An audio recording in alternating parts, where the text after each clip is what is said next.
आज हम लोग महाकाव्य काल में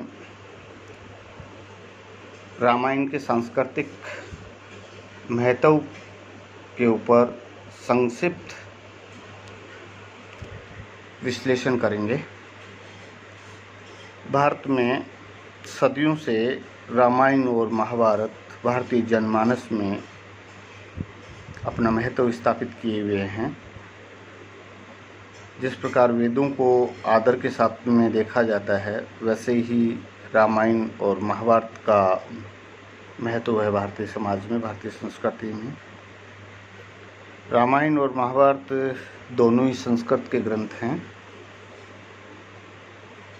रामायण आदि काव्य है हमारे यहाँ पे, जिसकी रचना वाल्मीकि के द्वारा की गई, और महाभारत की वेदव्यास के द्वारा की गई। दोनों महाकाव्यों में सदियों का अंतर है, बहुत लंबा अंतर है दोनों के रचना काल में। उपनिषदों में वैदिक धर्म के आडंबर युक्त जटिल कर्मकांडों तथा यज्ञों का विरोध किया गया और निर्गुण ब्रह्मा, क्रमवाद, मोक्ष आदि का जब प्रतिपादन किया गया, तब जनसाधारण की धार्मिक आकांक्षाओं को पूरा करने के लिए वैदिक धर्म के अंतर्गत कतिपय नवीन धार्मिक मत उत्पन्न हुए, जिन्होंने उपनिषदों की मूल विचारधारा को सुरक्षित रखा, किंतु उसके बाह्य रूप पर्यंत भिन्नता लिए हुए थे। और उसमें आराध्य देव थे शिव, विष्णु, दुर्गा आदि, इनकी भक्ति होने लगी। तो इसके साथ साथ में नास्तिकतावादी धर्म और मत भी प्रचलन में आए, और ब्राह्मण व्यवस्था के साथ में उचित आचार विचार, कोई संसार तथा कर्मबंधन से छूटने का उपाय मानते थे। तो भारत में दो प्रकार की व्यवस्था आई, एक आस्तिक तो दूसरी नास्तिक। आस्तिक में हम लोग वैष्णव धर्म को लेते हैं, शैव धर्म को लेते हैं, और नास्तिक के रूप में जैन और बौद्ध धर्म को लेते हैं। ये दो विचारधाराएं भारत में पनपी। रामायण में राम के बारे में जानकारी मिलती है, तो महाभारत में कृष्ण के बारे में जानकारी मिलती है। जन सामान्य के समक्ष भक्त वत्सल भगवान का विराट रूप सामने आया इन दोनों ग्रंथों के माध्यम से, जो सर्वशक्तिमान, शत्रुहंता, दयालु, भक्तों की पुकार सुनने वाला, दुष्टों का विनाश करने वाला तथा धर्म की स्थापना करने वाला रूप था। इन दोनों ग्रंथों में विविध कथाओं के माध्यम से भगवान के गुणों और विशेषताओं का निरूपण किया गया, जिससे जन सामान्य में भगवान के प्रति आस्था का उदय हो सके। इन दोनों ग्रंथों का, दोनों महाकाव्यों का ये मूल उद्देश्य था रचनाकारों का। हम यहाँ रामायण की बात कर रहे हैं, तो रामायण के जो मुख्य नायक जो हैं, चरित्र जो हैं, वो श्री राम हैं। और श्री राम के काल की अगर हम बात करें तो बहुत सारी चीज़ें सामने आती हैं। पौराणिक मान्यता के अनुसार त्रेता युग में राम का जन्म होता है, और त्रेता युग की कुल अवधि मानी गई है 12,96,000 वर्ष। और भगवान विष्णु के 3 अवतार हुए इस युग में, वामन, परशुराम और श्री राम। पहले वामन, दूसरा परशुराम, तीसरा राम, ये 3 अवतार हुए। राम को विष्णु का 7वां अवतार माना जाता है। फिर दूसरा युग हुआ द्वापर युग, और द्वापर युग का कुल जो काल जो है, अवधि जो है, वो 8,64,000 वर्ष है। उसके बाद में आता है कलयुग। कलयुग के लिए यूँ कहा जाता है कि 3102 ईसा पूर्व में प्रारंभ हुआ। ये 3 युगों की हम बात कर रहे हैं। राम त्रेता युग के तीसरे खंड में माने जाते हैं। तो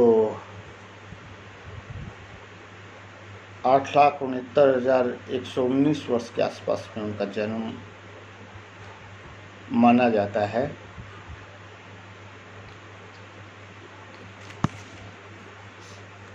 बहुत सारे शोधों के बाद में वर्तमान में 5,114 ईसा पूर्व में राम का जन्म माना जाता है। लगभग अब से 7,133 वर्ष पूर्व राम का जन्म माना जाता है, क्योंकि रामेश्वरम और श्रीलंका में के बीच में जो राम सेतु जो है, उसकी कार्बन डेटिंग जो आई है वो लगभग 7,000 वर्ष आई है। 7,000 वर्ष पुराना माना गया है उसके आधार पर उसको। वर्तमान में हम जिस रामायण की बात करते हैं या जिस रामायण को हम लोग पढ़ते हैं, जो या उपलब्ध है बाजार में, वो बुद्ध से पहले लिखी गई। रामायण पहले लिखी गई, महाभारत बाद में लिखा गया, क्योंकि महाभारत में वाल्मीकि का उल्लेख आता है, रामायण की कथा का उल्लेख आता है। रामायण के अयोध्या कांड के 109वें सर्ग के 34वें श्लोक में बुद्ध का उल्लेख मिलता है, जो बाद में जोड़ा गया है। तो इस प्रकार हम रामायण का जो रचना काल है वो 500 ईसा पूर्व मान सकते हैं। भारतीय विद्वान 500 ईसा पूर्व में वर्तमान रामायण का स्वरूप स्थापित हो चुका था, इस बात को मान्यता देते हैं, क्योंकि उसमें यवन शब्द, वेबर कहते हैं कि उसमें यवन शब्द का उल्लेख मिलता है। 4वीं शताब्दी ईसा पूर्व के आसपास वेबर मानते हैं रचना काल। वेबर के अनुसार बुद्ध के बाद की रचना है, लेकिन जो वर्तमान स्वरूप हमें मिलता है वो अंतिम स्वरूप 2री शताब्दी ईस्वी का बचता है। रामायण का बौद्ध साहित्य पर प्रभाव स्पष्ट रूप से दृष्टिगोचर होता है। डॉक्टर याकोबी भाषा के आधार पर 800 से 600 ईसा पूर्व के बीच में रामायण का रचना काल मानते हैं, जो पाणिनि की पूर्व की रचना मानते हैं इसको। बुद्ध, यवन, इस प्रकार के जो शब्द जो हैं ये बाद में परिशोधन में बाद में जोड़े गए हैं।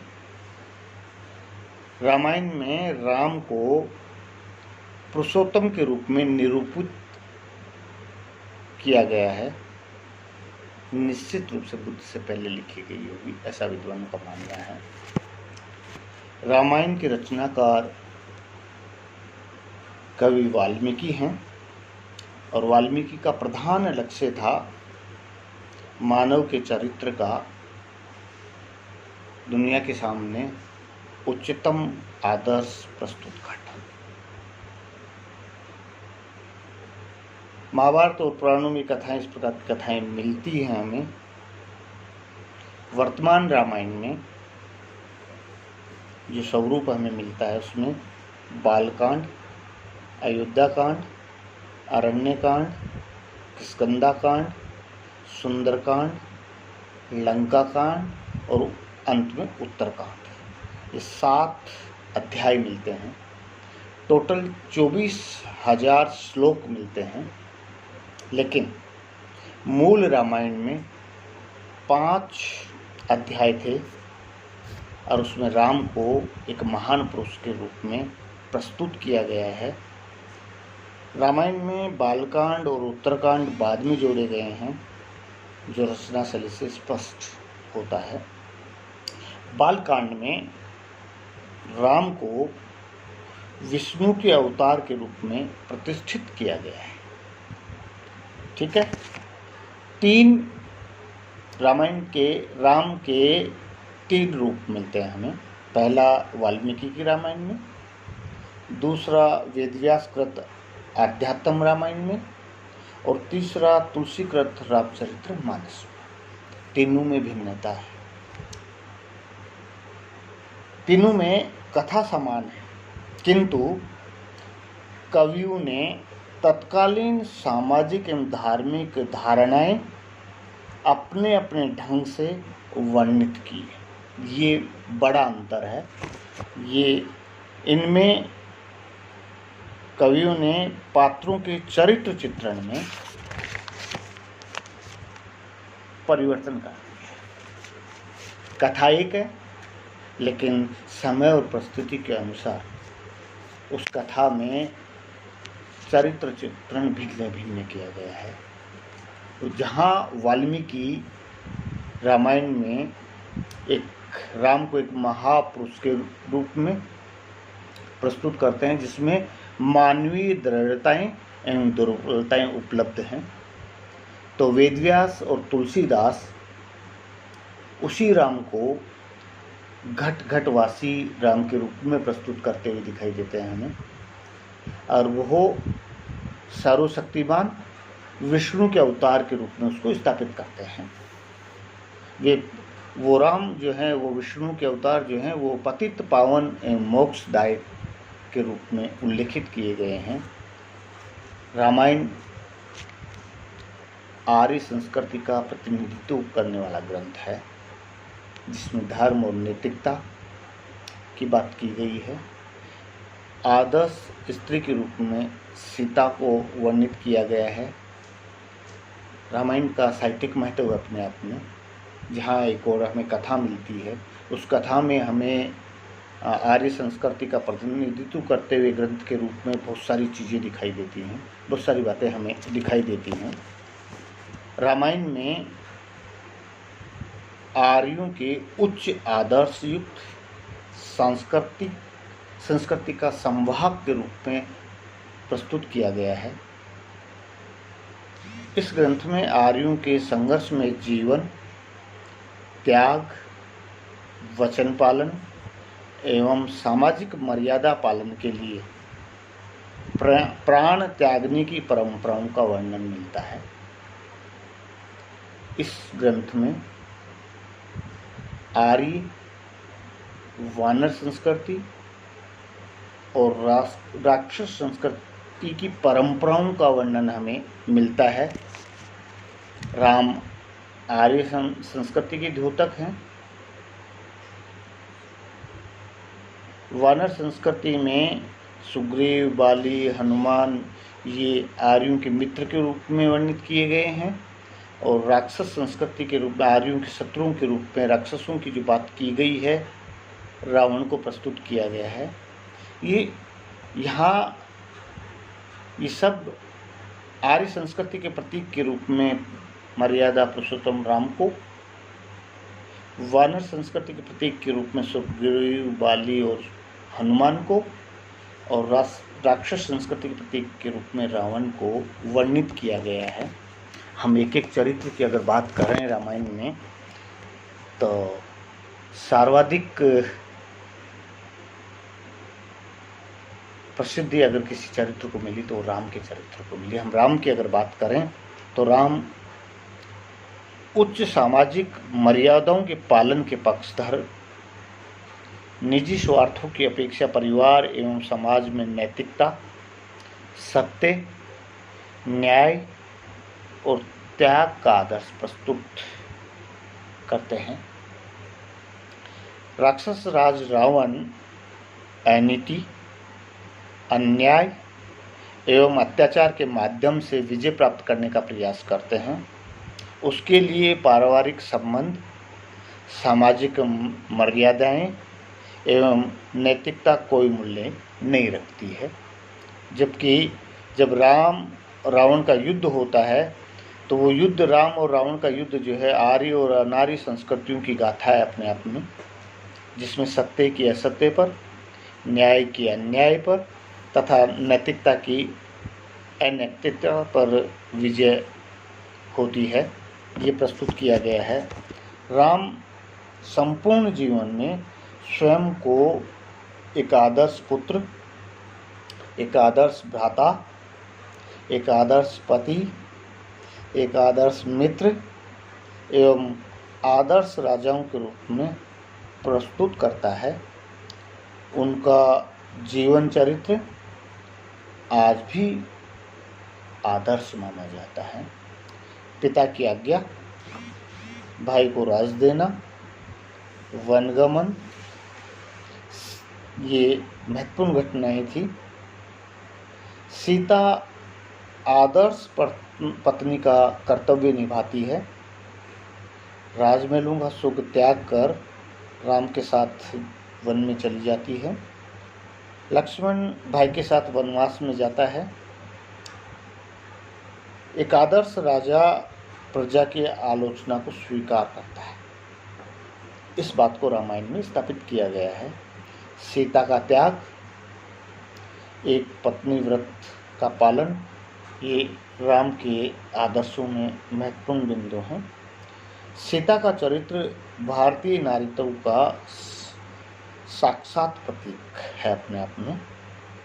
सीता की पवित्रता और पतिव्रत धर्म आज भी भारतीय नारियों के लिए भारतीय समाज में आदर्श माना जाता है। तो रामायण में दशरथ ने पिता का, भरत और लक्ष्मण ने भाई का, कौशल्या और सुमित्रा ने माता का, सुग्रीव ने मित्र का तथा हनुमान ने सेवक का जो आदर्श प्रस्तुत किया है वह आज भी भारतीयों के लिए प्रेरणा का स्रोत है। इसमें कोई दो राय नहीं।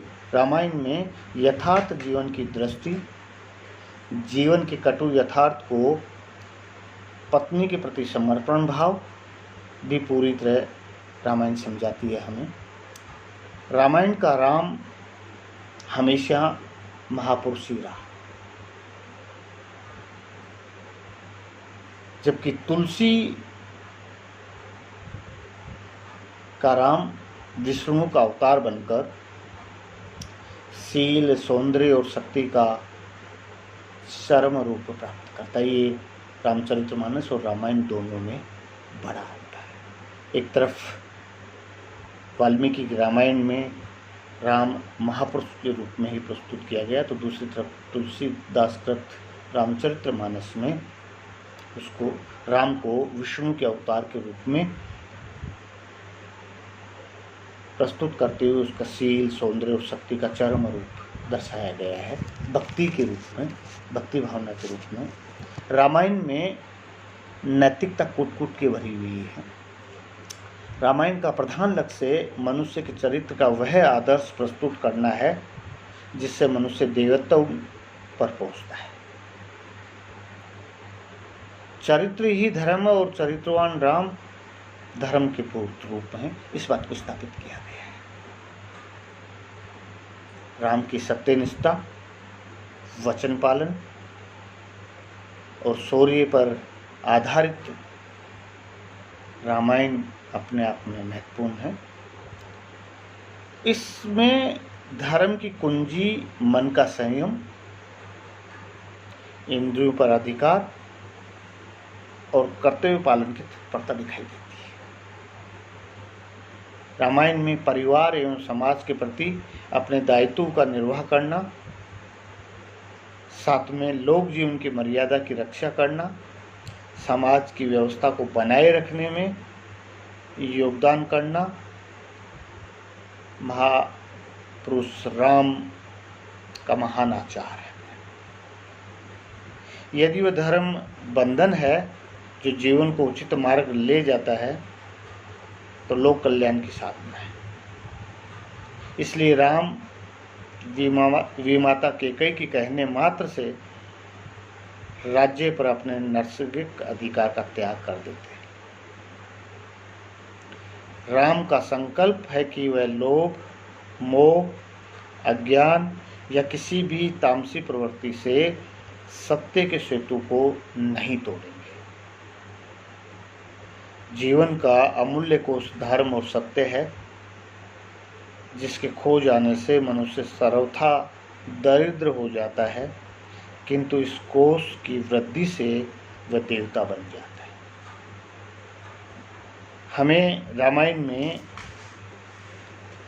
ज्ञात होता है कि मनुष्य मानवीय दुर्बलताओं से ग्रस्त होता है, किंतु वाल्मीकि ने राम के जिन गुणों का उल्लेख किया है वे गुण एक साधारण व्यक्ति में नहीं हो सकते, इसमें कोई दो राय नहीं, आम आदमी में नहीं हो सकते। राम में पिता के प्रति आज्ञाकारिता, छोटे भाई भरत व लक्ष्मण के प्रति वात्सल्य, गुरुओं के प्रति आदर, पत्नी के प्रति अनुराग, सुग्रीव और विभीषण के प्रति मित्रता, राज्य तथा ऐश्वर्य के प्रति अनासक्ति, रावण जैसे दुष्ट के विरुद्ध प्रति पराक्रम आदि गुण समाहित किए गए हैं। राम के भीतर सहृदयता, कोमलता, अनुकंपा, शास्त्र ज्ञान, सौम्यता तथा जितेंद्रिय आदि गुण कूट कूट कर भरे हुए हैं। रामायण में एक आदर्श स्त्री के रूप में सीता को स्थापित किया गया है। जहाँ राम पुरुषों के आदर्श हैं, वहीं सीता स्त्रियों की आदर्श है। सीता वह पतिपरायण, कर्तव्यनिष्ठ तथा विकृत परिस्थितियों में भी पतिव्रत धर्म का पालन करने वाली नारी है। वनवास स्वीकार करती है राजपाट छोड़ के। रावण भय कष्ट के माध्यम से सीता के शत्रुत्व को तोड़ने का प्रयास करता है, लेकिन वो अपने शत्रुत्व की रक्षा करती है। इसके लिए युद्ध के पश्चात सीता को अग्नि परीक्षा से गुजरना पड़ता है। एक साधारण धोबी के कहने पर पति द्वारा सीता को त्याग दिया जाता है, लेकिन उसमें दुराभाव नहीं था। सीता में दुराभाव नहीं था। उसने वाल्मीकि आश्रम में जीवन यापन किया, अपने पुत्रों का पालन पोषण किया। जबकि लक्ष्मण की पत्नी उर्मिला महल में रहना पसंद करती है, साथ नहीं जाती बना। और अंत में सीता भूमि में प्रवेश कर जाती, जैसा कि रामायण की कथा में हमें मिलता है।